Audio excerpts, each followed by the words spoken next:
Hello and welcome back to the channel. We're going to take a look today at this. This is an AKM. This is specifically a Russian Ishevsk. I think I'm pronouncing that right. Ishevsk. Manufactured AKM. Differences in an AKM and an original AK-47. The only difference really is difference in the manufacturing process. AKMs, which is automat, Kalashnikov, Modernzivini. I know I'm butchering that, so apologies to anyone who speaks Russian that may be watching this. So what's the difference between an AK-47 and an AKM? Differences in manufacturing. The original AK-47, I don't own an original AK-47, I'd have a Denix replica of one, and this is it here, just a Denix replica. Right, and we see by this long milled slot here, the body of the receiver was milled from an entire block of steel, which is an inefficient way of manufacturing a receiver. Even by Soviet standards, it was inefficient. So a far more efficient manufacturing process was to take a steel blank and just fold it into a receiver shape, or stamp it. So that's what they did. This is a stamped metal receiver. So see if we can move it into the light. We know it's Russian because it's got Russian writing here. So for it still moves. Semi-auto and full auto. The markings there on the side, and if we flip it over, now I'll put pictures in too, so you can get a better look at this. This is manufactured in 1960, and the proof mark here is of the Izhevsk rifle factory. There are 3 rifle factories. I'm kind of lucky to have examples from 2 of them. This is Izhevsk. I also have a deactivated AKM which was manufactured in Tula.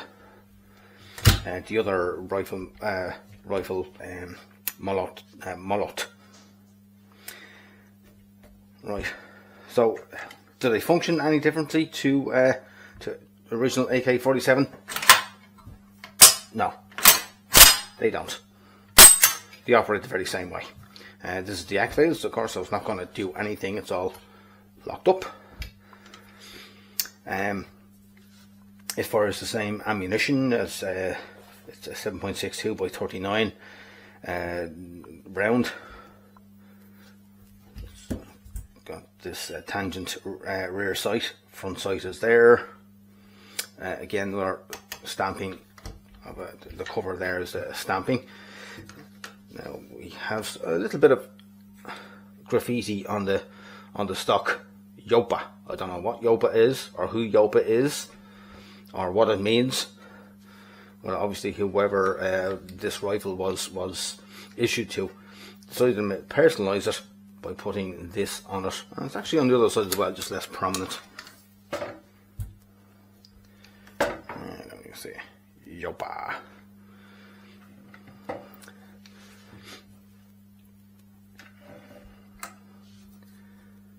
Right. Anyway, these went into production in 1959, replacing the original AK-47, which I mentioned already was just an inefficient way of manufacturing this rifle. It could be made far simpler with stampings.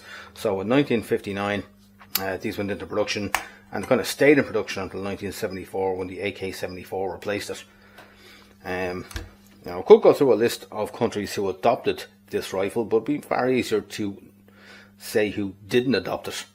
It was so widely adopted. I mean, the US, we know they didn't adopt it. Canada, pretty much anybody in NATO didn't adopt this, and they were so widely adopted. Pretty much, yes. Soviet Union back in the day gave these things out like snuff at a wake to anybody who had a beef or a grievance with NATO in general, or the West in particular.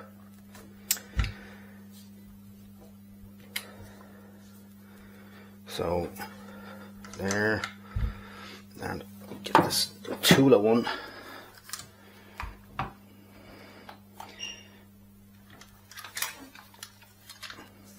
Yeah, I'll put the 1976 and the wee star there. That's the proof, or the proof mark from the Tula rifle factory. Right. Thanks very much for watching this presentation. I hope you enjoyed it. I hope you found it interesting. Please like and subscribe to the channel. Any comments you want to make, just stick them down below. And I'll talk to you again soon.